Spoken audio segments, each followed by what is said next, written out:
आत्मीय भाइयों एवं बहनों प्रणाम। आपको पुस्तक जन्म शताब्दी पुस्तक माला 34 भगवान की पूंजी में हिस्सेदार बने प्रवचन श्री राम शर्मा आचार्य जी के पढ़कर सुना रहे थे। इसी क्रम में पृष्ठ 23 से आगे गुरुदेव के प्रवचन अपने लहजे, अपने अंदाज, अपने तरीके से सुनाने का प्रयास करता हूं।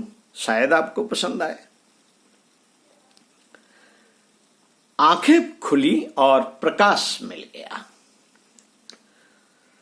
मित्रों, मेरी आंखें खोल दी भगवान ने और यह कहा कि तू हमारी जिंदगी में हिस्सेदार है, तू हमारे लिए काम कर। मित्रों, मेरी आंखें वहीं से और उसी दिन से खुल गईं।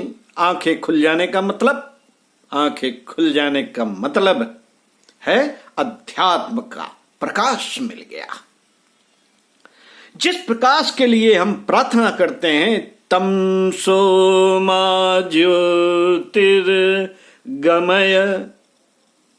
अर्थात हे भगवान आप प्रकाश दीजिए, जीवन में चमक पैदा कीजिए। चमक किसे कहते हैं? प्रकाश किसे कहते हैं? प्रकाश इसे कहते हैं जो मैं आपसे निवेदन कर रहा था, जिससे कि मेरी आंखें खुल गई।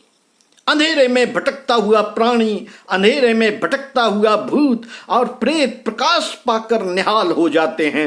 मित्रों, आज से 55 वर्ष पहले मैं मनुष्य बन गया, देवता बन गया। 55 वर्ष पहले की लंबी वाली मंजिल को एक एक कदम पार करके बढ़ता हुआ चला आ रहा हूं और यहां आ गया हूं, जहां की आपके सामने खड़ा हूं।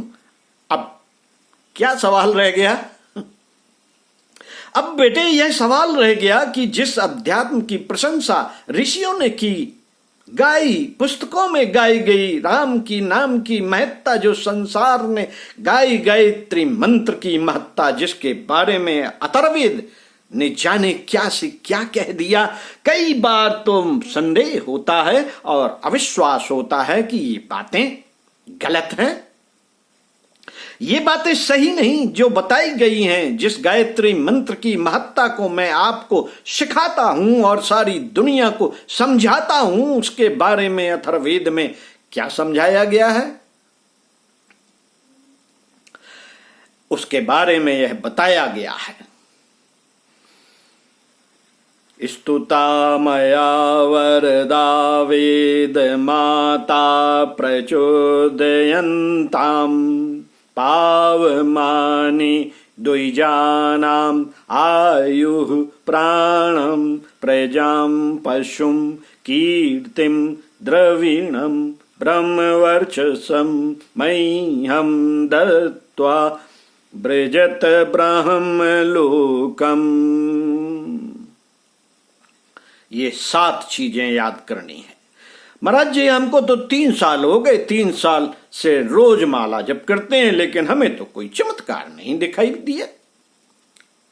हाँ बेटे, 3 साल में न 3 साल में मिला है और न अब तेरी जिंदगी में जो 30 साल बचे हैं, ना उसमें कोई मिलने वाला है। गाय को साप दे रहे हैं बेटे, इसलिए दे रहा हूं कि न तुझे गायत्री मंत्र के बारे में कोई जानकारी है और न गायत्री मंत्र में खाद और पानी कैसे लगाया जाता है, इसका तुझे ज्ञान है। बीज बोने का तुझे ज्ञान है। वृक्षारोपण हर साल होता है, मिनिस्टर लोग आते हैं और जगह जगह पेड़ लगा देते हैं। रोज अखबारों में छपता है कि 1 लाख पेड़ लगाए गए, खाद पानी दिया नहीं, रखवाली हुई नहीं, सब पेड़ गाय ने खा लिए, जानवर छिड़ गए। गायत्री मंत्र को भी आप खाद पानी नहीं लगा सकते, केवल बीज बो करके, माला घुमा करके उसमें चमत्कार देखना चाहते हैं तो यह नहीं हो सकता। मित्रों, अब मैं अपना बिस्तर समेटने की फिक्र में हूं, बिस्तर समेटने के फेर में हूं। दूसरी जिम्मेदारियों ने मुझे बुलाया है, दूसरे मोर्चे पर भी बहुत काम पड़ा हुआ है। हिंदुस्तान में आध्यात्मिकता का प्रकाश फैलाने के लिए जितना काम मेरे जिम्मे था वह लगभग पूरा हो गया। हिंदुस्तान में काम करने के लिए जो कुछ और मेरे जिस जिम्मे बचा हुआ है उसे 1-2 वर्ष में समाप्त करके उसका किस्सा खत्म करूंगा। फिर मैं कहां जाऊंगा? फिर मेरा ट्रांसफर तैयार किया हुआ रखा है, मेरा बिस्तर बना हुआ रखा है, मैं कहीं और चला जाऊंगा। आप कहां जाएंगे? कहां जाएंगे?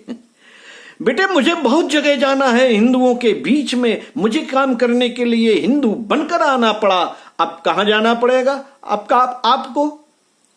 बेटे सारे हिंदुस्तान में तो हिंदू 32-33 करोड़ हैं और 2 करोड़ बाहर हैं। सारी दुनिया में 34 करोड़ हिंदू हैं। अभी और कौन है जहां आप जाएंगे? बेटे 80 करोड़ मुसलमान हैं। संभव है मुझे वहां जाना पड़े। क्या आप वहां भी यही हिंदुओं की तरह क्रांति करेंगे? बेटे यही क्रांति मैं वहां भी कर सकता हूं। फिर बहुत जगह मेरे ट्रांसफर बने हुए पड़े हैं, मैं बिस्तर उठाने वाला हूं। साथियों मैं आपको यहां क्यों बुलाता हूं? मैं आपको यहां सम्मेलनों के लिए, उद्घाटनों के लिए नहीं बुलाता, समारोह में भाग लेने के लिए आपको नहीं बुलाता। मैं किस लिए बुलाता हूं? मैं आपको इसलिए बुलाता हूं कि अपनी जिंदगी का सार और निचोड़ आपके सामने सुपुर्द करने में सफल हो सकूं। मेरी 55 साल की जिंदगी के अनुभव यही है कि मनुष्य के लिए सबसे बड़ी समझदारी की बात और सबसे बड़ी बहादुरी की बात यह है कि वह भगवान को अपनी जिंदगी में शामिल कर ले और अपनी जिंदगी की कीमत समझे। अगर आप अपनी जिंदगी की कीमत समझ लें,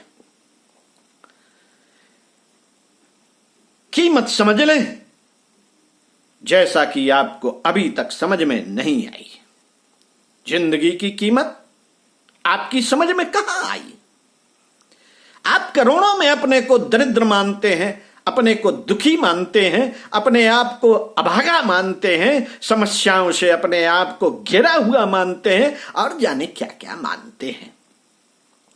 कभी कभी तो मरने की बात सोचते हैं, आत्महत्या की बात सोचते हैं। जिंदगी की कीमत आपको कहां मालूम? जिंदगी का महत्व आपको कहां मालूम? जिंदगी की सामर्थ्य आपको कहां मालूम? जिंदगी की संभावनाएं आपको कहां मालूम?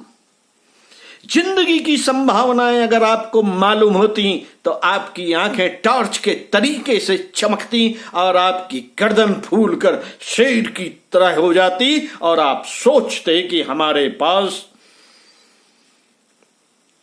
इंसानी जिंदगी है, इस जिंदगी से हम जाने क्या क्या कर सकते हैं। मित्रों, इंसानी जिंदगी को गिराने वाले जिस दिन चौंक पड़े और उन्होंने इसे ठीक तरह से इस्तेमाल करना शुरू कर दिया तो उन्हें मजा आ गया। कौन कौन चौंक पड़े?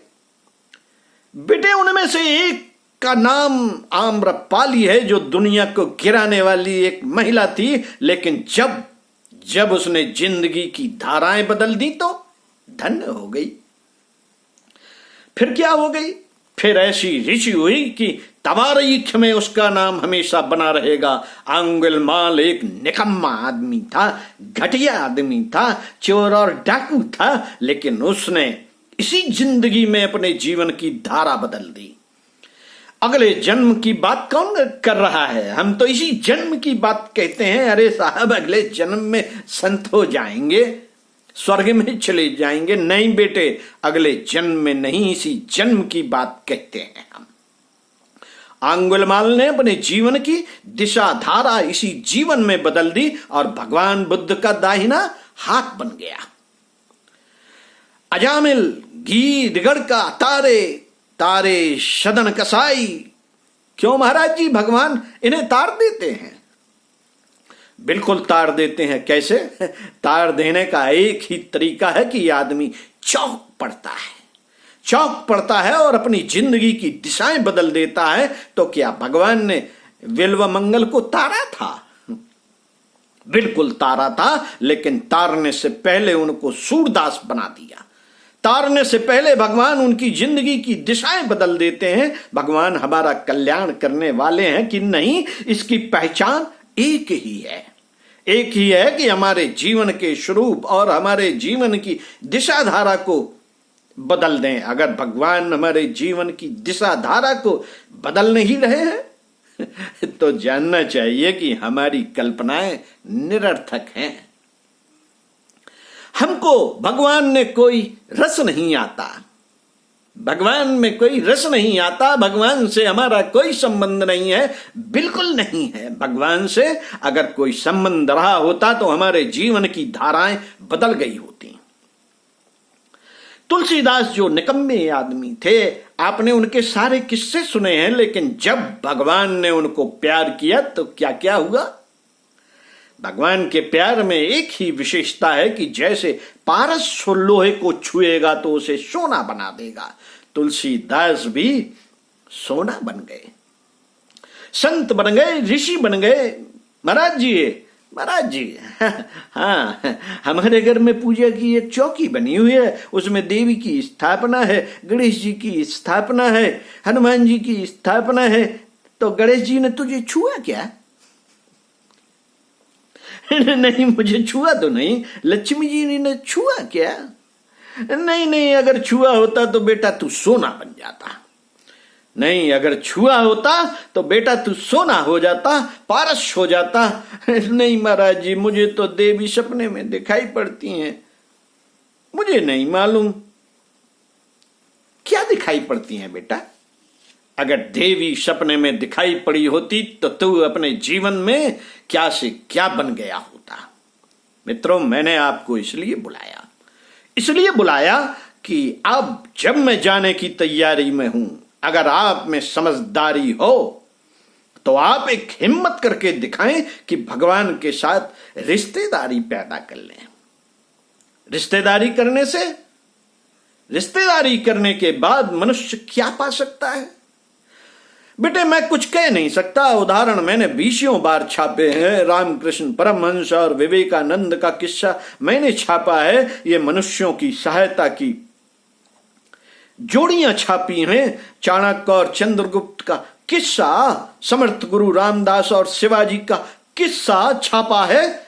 मानधाता और शंकराचार्य का किस्सा छापा है। लाल बहादुर शास्त्री और जवाहरलाल नेहरू का किस्सा छापा है। इन जोड़ों से आप भी कुछ सीखें और आप भी भगवान से रिश्तेदारी बना लें तो मजा आ जाए। आपके 2 बच्चे हैं, हाँ साहब 2 हैं। एक बच्चा तीसरा भगवान को बना ले। 10,000 अपने बड़े बेटे पे खर्च करता है, 10,000 अपने छोटे बेटे पे खर्च करता है, तो तीसरा भगवान तीसरा बेटा भगवान, 10,000 उस पर भी खर्च कर। अच्छा साहब, उससे क्या हो जाएगा? उससे भगवान तेरा रिश्तेदार हो जाएगा, रिश्ता बन जाएगा भगवान से, बेटे और बाप का। बेटा कौन? बेटा तू। बाप कौन? भगवान। बाप की बात मानकर जब चलेगा तो क्या हो जाएगा? तो बेटा तू उसका जीवन में हिस्सेदार हो जाएगा, भगवान की संपत्ति का हिस्सेदार हो जाएगा। भगवान की संपत्ति पता है, पूरा विश्व साम्राज्य, पूरा ब्रह्मांड में भरी हुई अतुल संपदा भगवान की है। अगर तू उसका सही बेटा बन गया, उसकी बात मानने वाला बेटा बन गया, तो तुझे गायत्री मंत्र नहीं जपना। भगवान के बेटे बनकर उसकी सारी संपत्ति का मालिक तू हो जाएगा। लेकिन शर्त एक है, भगवान की जिम्मेदारी भी तुझे ही उठानी होगी। उसके असंख्य परिवार है, तमाम जीव जंतु हैं, तमाम प्रकृति है। उनकी जिम्मेदारी, उनका उत्तरदायित्व उठाने की फिर तेरी जिम्मेदारी। अरे साहब, तो बड़ी भारी जिम्मेदारी, कैसे करेंगे? हम तो बहुत छोटे हैं। बस संपत्ति लेना जानता है, करना नहीं जानता। करना सीख। तरीका मैं बताता हूं, तरीका यज्ञ में अपनी थोड़ी सी उपयोगी सामग्री, हवन सामग्री बना ले, जिसमें भांति भांति की सुगंधित वस्तुएं डाल दे, घी डाल दे और होम दे। पूरे वायुमंडल में, वातावरण में वाष्पीभूत होकर वह सामग्री फैल जाएगी। एक एक जीव जंतुओं को, जब बादल बनकर बरसात होगी, एक एक जीव जंतु, वनस्पति, यहां तक कि वातावरण से जो सुगंधित हवा आएगी वो तुम्हारे जैसे असंख्यों लोगों को अनुप्राणित करेगी, उनका पोषण करेगी। हो गया।